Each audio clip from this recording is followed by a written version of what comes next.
മാത്രം, അത് വേഗം മാഞ്ഞു പോകും. ആരെതിർത്തെന്നാലും അത് പോകും നിശ്ചയം. മണ്ണിൽ നേടിയതെല്ലാം നൊടി നേരം പോയിടും.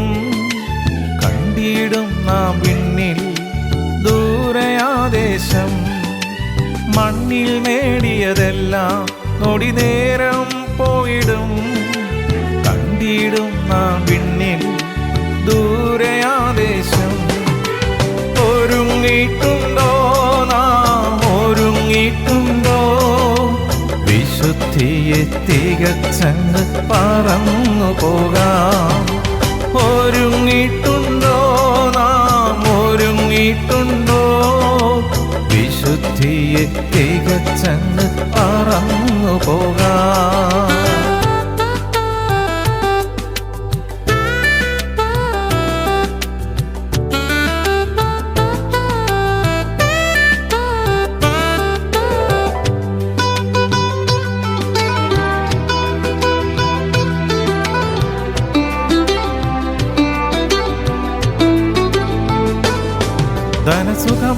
ധനസുഖമാനങ്ങളെല്ലാം താൽക്കാലികമെന്നതാൽ കാലങ്ങളായി നാം നേടും. നിമിഷങ്ങളിൽ അത് പോകും. മണ്ണിൽ ജീവിതമെന്നാൽ ലാഭം 6 അടി മാത്രം. പ്രാണൻ ക്രിസ്തുവിലെന്നാൽ മൺകൂടൊഴിയുന്നത് ലാഭം. മണ്ണിൽ ജീവിതമെന്നാൽ ലാഭം 6 അടി മാത്രം. പ്രാണൻ ക്രിസ്തുവിലെന്നാൽ മൺകൂടൊഴിയുന്നത് ലാഭം. ഒരുങ്ങിയിട്ടുണ്ടോ നാം, ഒരുങ്ങിയിട്ടുണ്ടോ? വിശുദ്ധിയെ തികച്ചങ്ങ് പറന്നു പോകാം. ഒരുങ്ങിയിട്ടുണ്ടോ നാം, ഒരുങ്ങിയിട്ടുണ്ടോ? വിശുദ്ധിയെ തികച്ചങ്ങ് പറന്നു പോകാം. Praise the Lord. അനുദിന വചനം. But go you thy way till the end be. നീയോ അവസാനം വരുവോളം പൊയ്ക്കൊള്ളുക. ഡാനിയേൽ പ്രവാചകന്റെ പുസ്തകം 12-ാം അധ്യായം 13-ാം തിരുവചനം. നീയോ അവസാനം വരുവോളം പൊയ്ക്കൊള്ളുക. നീ വിശ്രമിച്ച് കാലാവസ്ഥാനത്തിങ്കൽ നിന്റെ ഓഹരി ലഭിപ്പാൻ എഴുന്നേറ്റു വരും. But go you your way till the end be. For you shall rest and stand in your lot at the end of the days. ആമേൻ. ഞങ്ങളെ പാറയും വീണ്ടെടുപ്പാറുമായ കർത്താവേ, ഞങ്ങളെ അധരത്തിലെ ഓരോ വാക്കുകളും ഹൃദയത്തിലെ ധ്യാനവും തിരുസന്നിധിയിൽ പ്രസാദകരമായിരിക്കുവാൻ പരിശുദ്ധാത്മാവ് ദൈവമേ ഞങ്ങളെ സഹായിക്കണം. അവിടുന്ന് പ്രകാരം ചെയ്യുന്നതിനായി നന്ദി, അനുഗ്രഹിച്ചതിനായി സ്തോത്രം. യേശുവിൻ നാമത്തിൽ തന്നെ ആമേൻ. ഡാനിയേൽ പ്രവാചകനോട് കർത്താവ് അരുളി ചെയ്യുന്ന തിരുവചന ഭാഗമാണ് പരിശുദ്ധാത്മാവ് ദൈവം നമുക്ക് വിളമ്പിത്തന്നത്. വളരെ പ്രത്യാശ നൽകുന്ന ഒരു തിരുവചനമാണ്. യേശുക്രിസ്തുവിൽ ആയിരിക്കുന്നവർക്ക് ശിക്ഷാവിധിയില്ല. എപ്പോഴാണ് ഒരുവൻ യേശുക്രിസ്തുവിലാകേണ്ടത്? മരിച്ചതിന് ശേഷമല്ല, ജീവിച്ചിരിക്കുമ്പോൾ തന്നെയാണ്. നിത്യജീവൻ എന്ന് പറയുന്നത് യോഹന്നാൻ 17:3 ഏകസത്യ ദൈവമായ അങ്ങയെയും അവിടുന്ന് അയച്ച പുത്രനെയും അറിയുന്നതാണ് നിത്യജീവൻ. അപ്പോൾ ഈ നിത്യജീവൻ മരിച്ചതിന് ശേഷം ആരെങ്കിലും ആർക്കെങ്കിലും വേണ്ടി പ്രാർത്ഥിച്ച് നേടിയെടുക്കുന്നതൊന്നുമല്ല. കൈക്കൂലി കൊടുത്ത് വാങ്ങിക്കാനും പറ്റില്ല നിത്യത. അവനവൻ ജീവിച്ചിരിക്കുമ്പോൾ തന്നെ ഹൃദയം കൊണ്ട് വിശ്വസിക്കുകയും അധരം കൊണ്ട് ഏറ്റുപറയുകയും ചെയ്യുന്നവൻ മരിച്ചാലും ജീവിക്കും. മാർത്തയോട് കർത്താവ് പറഞ്ഞു, ജീവിച്ചിരുന്ന് എന്നിൽ വിശ്വസിക്കുന്നവൻ മരണത്തെ കാണത്തില്ല. അതുകൊണ്ട് ഡാനിയേൽ പ്രവാചകനോട് കർത്താവ് പറഞ്ഞത്, നീ അവസാനം വരുവോളം പൊയ്ക്കൊള്ളുക. ഹെബ്രായലേഖനം 9-ാം അധ്യായം 27-ാം വാക്യം. Hebrews chapter 9 verse 27.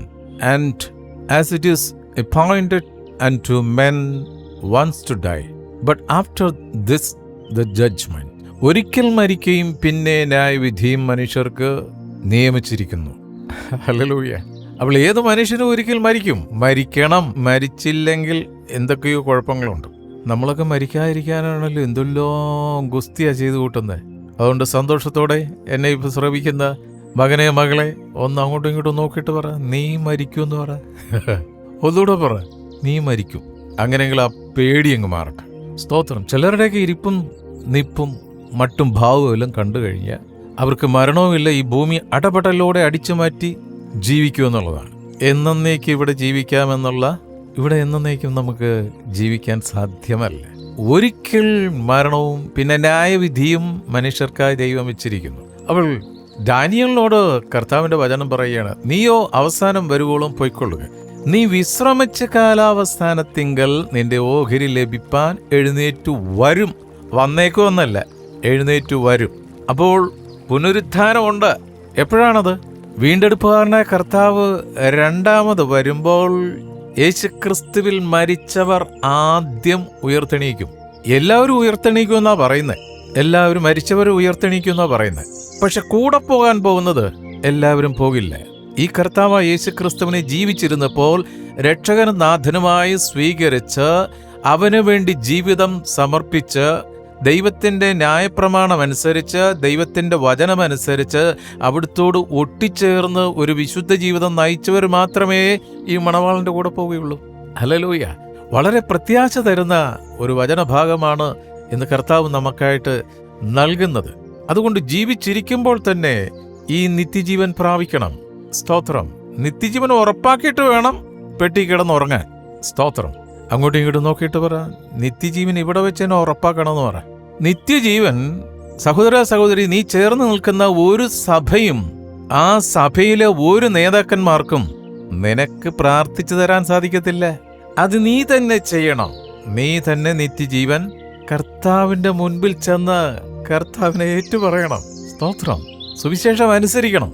സുവിശേഷം അനുസരിക്കാത്തവർക്ക് ശിക്ഷാവിധി ഉണ്ട് എന്ന് ദൈവത്തിന്റെ വചനം പറയുമ്പോൾ അതിൻ്റെ അകത്ത് വേറെ അപ്പീലൊന്നുമില്ല.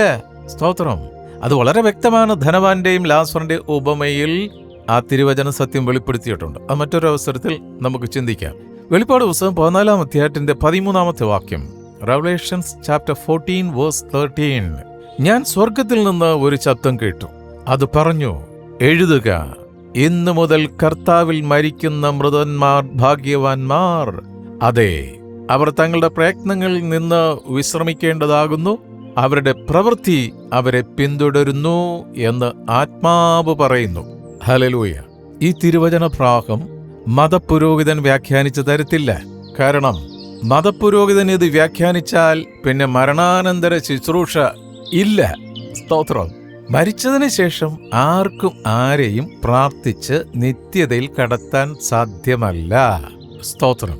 അപ്പോൾ നമ്മൾ ഇവിടെ കർത്താവിന് വേണ്ടി ജീവിക്കുമ്പോൾ, കർത്താവിൻ്റെ വചനമനുസരിച്ച് ജീവിക്കുമ്പോൾ നമുക്ക് ഈ ഭൂമിയിൽ നിന്ന് വിട്ടുപോകേണ്ടതാണ്. ഒരു വിശ്രമത്തിനുള്ള സമയമാണ്. ഹല്ലേലൂയ! അതാണ്. അതെ, അവർ തങ്ങളുടെ പ്രയത്നങ്ങളിൽ നിന്ന് വിശ്രമിക്കേണ്ടതാകുന്നു. ഇവിടെ വിശ്രമമില്ലാതെ ഓട്ടത്തോടോട്ടമാണ്. ഹല്ലേലൂയ! വിശ്രമിക്കേണ്ട ഒരു സമയമുണ്ട്. സ്തോത്രം! ഈ ഭൂമിയിൽ ദൈവത്തിന്റെ വേല ചെയ്യുന്നവർക്ക് റിട്ടയർമെന്റ് ഇല്ല. ലാസ്റ്റ് ബ്രെത്ത് വരെ, അവസാന ശ്വാസം വരെ കർത്താവിൻ്റെ മക്കൾക്ക് ഈ കർത്താവിനെ കുറിച്ച് മറ്റുള്ളവരോട് പറയാനുള്ള ഒരു ജോലി ഏൽപ്പിച്ചിട്ടുണ്ടോ? അതൊരു കർത്താവിന് പരമേൽപ്പിച്ച പ്രവൃത്തിയാണ്. ഇനി അവരുടെ പ്രവൃത്തി അവരെ പിന്തുടരുന്നു എന്ന് ആത്മാവ് പറയുന്നു. അപ്പോൾ ഇവിടെ കർത്താവിന് വേണ്ടി ജീവിച്ച് അവന്റെ വചനം പ്രഘോഷിച്ചു എന്നുള്ള ഒറ്റ കാരണത്താൽ നിന്നെ ആരെങ്കിലും തല്ലിക്കൊന്നിട്ടുണ്ടെങ്കിൽ, അങ്ങനെ ഈ സമയത്ത് ഞാനിത് പറയുമ്പോൾ അനേകർ കർത്താവിൻ്റെ നാമത്തെ പ്രകീർത്തിച്ചു, സുവിശേഷം അറിയിച്ചു, ബൈബിൾ മാത്രമാണ് സത്യം എന്ന് പറഞ്ഞതുകൊണ്ട് ചില രാജ്യങ്ങളിൽ ചിലരെ ബന്ധനസ്ഥരാക്കിയിട്ടുണ്ട്, ഈവൻ ചിലരെ കൊന്നുകളഞ്ഞിട്ടുണ്ട്. എങ്കിലും ദൈവസന്നിധിയിൽ അവർക്ക് മരണമില്ല. അവരെന്താണോ ഇവിടെ ആർക്കു വേണ്ടിയാണോ ജീവിച്ചത്, ആ പ്രവൃത്തി അവരെ പിന്തുടരും. സ്തോത്രം! അതാണ് കർത്താവിൽ മൃതർ എന്ന് പറഞ്ഞത്. അപ്പോൾ മരിക്കുന്നെങ്കിൽ ക്രിസ്തുവിൽ മരിക്കണം. നമുക്കറിയാം, പല സുവിശേഷ പ്രഘോഷകർ രോഗശാന്തി വരമുണ്ടായിരുന്നവരാണ് പലരും. അവരിൽ പലരും രോഗത്തിലാ മരിച്ചത്. അങ്ങനെ ചിലർ മരിച്ചപ്പോൾ അതിനെ വിമർശിച്ചുകൊണ്ട് ചിലർ പറഞ്ഞു, മറ്റുള്ളവർക്ക് രോഗശാന്തി കൊടുത്ത ആളല്ല ഇപ്പൊ ഇന്ന രോഗത്തിലല്ല അന്നേ അദ്ദേഹം മരിച്ചത് ആ രോഗത്തിലല്ല. സ്തോത്രം! യേശു ക്രിസ്തുവിലാണ് ആ വ്യക്തി മരിച്ചത്. അങ്ങനെയെങ്കിൽ അവന്റെ പ്രവൃത്തി നിത്യത അറിഞ്ഞു, നിത്യത വരവിച്ചിരിക്കുകയാണ്. ആ പ്രവൃത്തി അവരെ പിന്തുടരും. എന്നിട്ടെന്താ സംഭവിക്കുന്നേ? കാലാന്ത്യത്തിൽ അവർ അവരുടെ കിരീടത്തിന് വേണ്ടി എണീറ്റു വരുമെന്നാ പറഞ്ഞേ. സ്തോത്രം. അങ്ങനെയെങ്കിൽ ഈ പ്രവൃത്തി അവനവൻ ഈ ഭൂമിയിലായിരിക്കുമ്പോൾ ചെയ്യേണ്ട ഒരു കാര്യമാണ്. സ്തോത്രം. അങ്ങനെ ചെയ്യാതെ മരിച്ചാൽ ഇവിടെ കൊട്ടേഷൻ ബേസിൽ, അല്ലെങ്കിൽ സഹോദര സഹോദരി, നീ മരിച്ചതിന് ശേഷം ആർക്കും നിന്നെ പ്രാർത്ഥിച്ച് ഈ നിത്യതയിൽ കടത്താൻ പറ്റില്ല. അങ്ങനെ കടത്തിയതായിട്ട് ചരിത്രമില്ല, സാധ്യമല്ല. ഒരിക്കലും ഇവിടുന്ന് വിട്ടാൽ തീർന്ന്. അതുകൊണ്ട് ഇവിടെ ആയിരിക്കുമ്പോൾ ഈ നിത്യത ഉറപ്പാക്കിയിട്ട് വേണം പോകാനായിട്ട്. ഞാൻ മരിച്ചാലും ജീവിക്കും. നെഞ്ചത്ത് കൈവച്ചിട്ട് പറ, ഞാൻ മരിച്ചാലും ജീവിക്കും. 2 തിമോത്തി 4:7 പറയാണ്, ഞാൻ നല്ല പോർ പൊരുതു, ഓട്ടം തികച്ചു, വിശ്വാസം കാത്ത്. എത്ര പേർക്ക് ഇങ്ങനെ പറയാൻ പറ്റും? ഹല്ലേലൂയ. അപ്പോൾ ഈ നല്ല പോർ പൊരുതുക എന്ന് പറയുന്നത് അങ്ങോട്ടും ഇങ്ങോട്ടും ഇടിവെക്കുക, അടിവെക്കുക, സ്വത്തിന് വേണ്ടി വഴക്കുണ്ടാക്കുക എന്നുള്ളതല്ല. ഇപ്പൊ കൂടുതലും നടക്കുന്ന അത്തരത്തിലുള്ള പൊരുതലല്ലേ, നല്ല പൊരുതലല്ലേ, കറതീർന്ന യുദ്ധമല്ലേ നടക്കുന്നത്. സഭയുടെ സ്വത്തുക്കൾക്ക് വേണ്ടി, നശിച്ചു പോകുന്ന സ്വത്തുക്കൾക്ക് വേണ്ടി, കർത്താവ് യേശുക്രിസ്തുവിന് വേണ്ടിയാണ് പടപൊരുതേണ്ടത്. ഹല്ലേലൂയ. കർത്താവിൽ നമ്മൾ ഒന്നാണ്. നമ്മൾ പല കുടുംബങ്ങളിൽ നിന്ന് വരുന്നത് പോലെ തന്നെയാണ്, പല സഭകളിലുള്ളവരാണ്. പക്ഷെ നമ്മൾ ഒരപ്പന്റെ മക്കളാ. അതുകൊണ്ട് പൗലോസ് പറഞ്ഞ പോലെ നമ്മൾ പറയണം, ഞാൻ നല്ല പോർ പൊരുതു, ഓട്ടം തികച്ചു, വിശ്വാസം കാത്തു. എന്തുവാ വിശ്വാസം? പാരമ്പര്യമായിട്ട് കിട്ടിയ വിശ്വാസമൊന്നുമല്ല, യേശു ക്രിസ്തുവിന്റെ വിശ്വാസം. ഹല്ലേലൂയ. മത്തായിയുടെ സുവിശേഷം 19:28 കർത്താവിന്റെ വചനം ഇങ്ങനെ പറയുന്നു, എന്നെ അനുഗമിച്ചിരിക്കുന്ന നിങ്ങൾ പുനർജനനത്തിൽ മനുഷ്യപുത്രൻ തന്റെ മഹത്വത്തിന്റെ സിംഹാസനത്തിൽ ഇരിക്കുമ്പോൾ നിങ്ങളും 12 സിംഹാസനത്തിൽ ഇരുന്ന് ഇസ്രായേൽ ഗോത്രം 12നും ന്യായം വിധിക്കും എന്ന് ഞാൻ സത്യമായിട്ട് നിങ്ങളോട് പറയുന്നു. ഹല്ലേലൂയ. അപ്പൊ ജീവിതം ഇവിടം കൊണ്ട് തീർന്നില്ലെന്നേ. ചിലരുടെയൊക്കെ ധാരണ ഇവിടം കൊണ്ട് എല്ലാം തീർന്നെന്നാ. ഇല്ല, ഇവിടം കൊണ്ട് തുടങ്ങുകയാണ്. ഹല്ലേലൂയ. അതുകൊണ്ട് വിശുദ്ധ പൗലോസിനെ പോലുള്ള ഒരു പ്രത്യാശ നമുക്കുണ്ടായിരിക്കണം. 2 കൊരിന്ത്യർ 5:1, കൂടാരമായ ഞങ്ങളുടെ ഭൗമഭവനം അഴിഞ്ഞു പോയാൽ കൈപ്പണിയല്ലാത്ത നിത്യഭവനമായി ദൈവത്തിന്റെ ദാനമായ ഒരു കെട്ടിടം ഞങ്ങൾക്ക് സ്വർഗത്തിൽ ഉണ്ടെന്ന് അറിയുന്നു. ഉണ്ടെന്ന് തോന്നുന്നല്ല, ഉണ്ടെന്ന് അറിയുന്നു. ഈ അറിവാണ് ഹല്ലേലൂയ സഹോദര സഹോദരി നിനക്ക് വേണ്ടത്. സ്തോത്രം. ഇത് ഈ ഭൂമി മണ്ണിനോട് ചേരാനുള്ളതാണ്. അഴിഞ്ഞു പോയാൽ കൈപ്പണിയില്ലാത്ത നിത്യഭവനമായി ദൈവത്തിന്റെ ദാനമായ ഒരു കെട്ടിടം ഞങ്ങൾക്ക് സ്വർഗത്തിൽ ഉണ്ടെന്നറിയുന്നു. ഹല്ലേലൂയ. മരിച്ചു പോകുന്ന മനുഷ്യന്റെ കരത്താൽ ഉണ്ടാക്കപ്പെട്ട കെട്ടിടത്തിന് വേണ്ടിയുള്ള അടി, പിന്നെ ഈ ശരീരത്തിന് വേണ്ടിയുള്ള അടി. സ്തോത്രം. മരിച്ചു കഴിഞ്ഞ് എവിടെ കൊണ്ടേ അടക്കുമെന്നുള്ള ഒരു ആദി. കാരണം എന്താ? കുടുംബക്കല്ലറ വിട്ടിട്ടാ പോന്നെ. സ്തോത്രം. അപ്പോൾ കല്ലറ കൊതി, പിന്നെ മക്കളെ എവിടെ കൊണ്ട് കെട്ടിക്കുമെന്നുള്ള ആദി, വിവാഹക്കൊതി. എന്റെ കർത്താവിൽ ജനിച്ചവന് ഈ ആദിയുടെ ആവശ്യമില്ല. സ്തോത്രം. അഴുകിപ്പോകാത്തൊരു കെട്ടിടം, അതായിരിക്കണം നമ്മുടെ സ്വപ്നം. ഹല്ലേലൂയ. 2 തെസ്സലോനിയർ 1:7 ദൈവത്തിന്റെ ആത്മാവ് ഇങ്ങനെ പറയുന്നു, ദൈവത്തെ അറിയാത്തവർക്ക് നമ്മുടെ കർത്താവായ യേശുക്രിസ്തുവിന്റെ സുവിശേഷം അനുസരിക്കാത്തവർക്കും പ്രതികാര ദിനമുണ്ടാകും. അതുകൊണ്ട് സുവിശേഷത്തെ തള്ളിക്കളയുന്ന, യേശുക്രിസ്തുവിനെ പരസ്യമായിട്ട് നിഷേധിക്കുന്ന വലിയ ഒരു സംസ്കാരം വളർന്നു വന്നുകൊണ്ടിരിക്കുന്ന ഒരു കാലഘട്ടത്തിലാണ് നമ്മൾ ജീവിക്കുന്നത്. അതുകൊണ്ട് ദാനിയേൽ പ്രവാചകന്റെ പുസ്തകത്തിൽ ദാനിയേൽ പ്രവാചകനോട് ദൈവം പറഞ്ഞ തിരുവചനം ഓർത്തോളണം. ഹല്ലേലൂയ. ദാനിയേൽ 12:13, നീയോ അവസാനം വരുവോളം പൊയ്ക്കൊള്ളുക, നീ വിശ്രമിച്ച് കാലാവസാനത്തിങ്കൽ നിന്റെ ഓഹരി ലഭിപ്പാൻ എഴുന്നേറ്റു വരും. ഈ വചനം ദാനിയേൽ പ്രവാചകനോട് മാത്രമല്ല, ഈ തിരുവചനം ശ്രവിക്കുന്ന ഓരോ മക്കളോടും മുഖത്തോട് മുഖം നോക്കി കർത്താവ് പറയാണ്, നീയും ഹല്ലേലൂയ കാലാവസാനത്തിങ്കൽ നിന്റെ ഓഹരി ലഭിപ്പാൻ എഴുന്നേറ്റു വരും. ഈ പ്രത്യാശയാൽ നമുക്ക് പ്രാർത്ഥിക്കാം. ഹല്ലേലൂയ. സ്തോത്രം. സ്നേഹവാനായ പിതാവേ, ഇന്ന് തിരുവചനം ശ്രവിച്ച ഓരോ മക്കളെയും അനുഗ്രഹിച്ചു പ്രാർത്ഥിക്കുന്നു. ഞങ്ങൾക്കായി വെച്ചിരിക്കുന്ന ആ ഓഹരി പ്രാപിപ്പാൻ തക്കവണ്ണം ഞങ്ങൾ ഈ ജീവിതത്തിൽ അവിടുത്തെ പുത്രനെ ഏറ്റുപറഞ്ഞുകൊണ്ട് ആ പുത്രന്റെ ഹൃദയത്തിൽ 1-ാം സ്ഥാനം കൊടുത്തുകൊണ്ട് ഒരു വിശുദ്ധ ജീവിതം നയിക്കുവാൻ അവിടെ ഞങ്ങളെ സഹായിക്കുന്നതിനായി സ്തോത്രം. ഞങ്ങൾ ഓരോരുത്തരും ചേർന്ന് നിൽക്കുന്ന കൂട്ടായ്മയെ അനുഗ്രഹിച്ചു പ്രാർത്ഥിക്കുന്നു. ഹല്ലേലൂയ. ജീവിച്ചിരിക്കുമ്പോൾ തന്നെ നിത്യജീവൻ പ്രാപിക്കണമെന്നുള്ള ആ ഒരു പ്രത്യാശയോടെ ഹല്ലേലൂയ അങ്ങേ ഞങ്ങളുടെ ജീവിതം കൊണ്ട് ഏറ്റുപറഞ്ഞ് ജീവിത വിശുദ്ധിയുള്ള സാക്ഷ്യമുള്ള മക്കളായി ജീവിക്കുവാൻ ഞങ്ങളെ സഹായിക്കും. ഞങ്ങളുടെ പ്രാർത്ഥനാ സഹായം ആവശ്യപ്പെട്ടിരിക്കുന്ന ഓരോ മക്കളെയും തിരുക്കരങ്ങളിൽ സമർപ്പിച്ച് പ്രാർത്ഥിക്കുന്നു. വാർദ്ധക്യത്തിലായിരിക്കുന്ന മാതാപിതാക്കളെ ഓർത്ത് പ്രാർത്ഥിക്കുന്നു. ദൂരത്തും ചാരത്തുമായി ജോലിക്കായി പഠനത്തിനായി പോയിട്ടുള്ള മക്കളെ ഓർത്ത് പ്രാർത്ഥിക്കുന്നു. ഞങ്ങൾക്ക് തന്നിരിക്കുന്ന തലമുറകളെ സ്കൂളും കോളേജിലും പഠിക്കുന്ന കുഞ്ഞുങ്ങളെ സമർപ്പിച്ച് പ്രാർത്ഥിക്കുന്നു. ഹല്ലേലൂയ.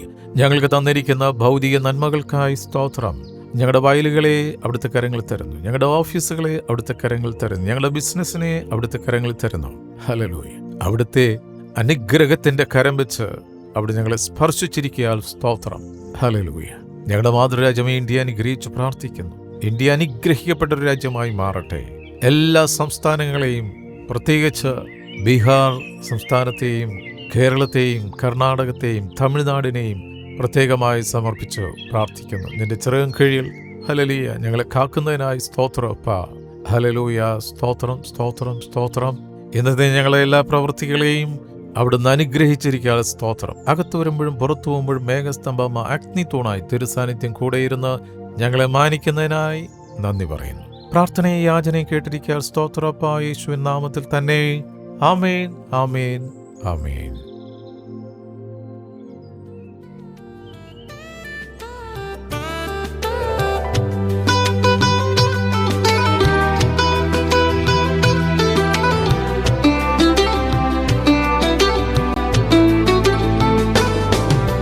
മൃത്യുവിൻ രൂപം നമ്മിൽ നിഴലായുണ്ടെന്നറിയ, പ്രായം നോക്കാതൊരു നാൾ അത് നമ്മിൽ വന്നിടും. ഉറ്റവരെ നാം പിരിയും, മറ്റൊരു യാത്ര തുടങ്ങും. ക്രിസ്തുവിൻ വഴിയെ പോയാൽ തൻ വീട്ടിൽ നാം എത്തും.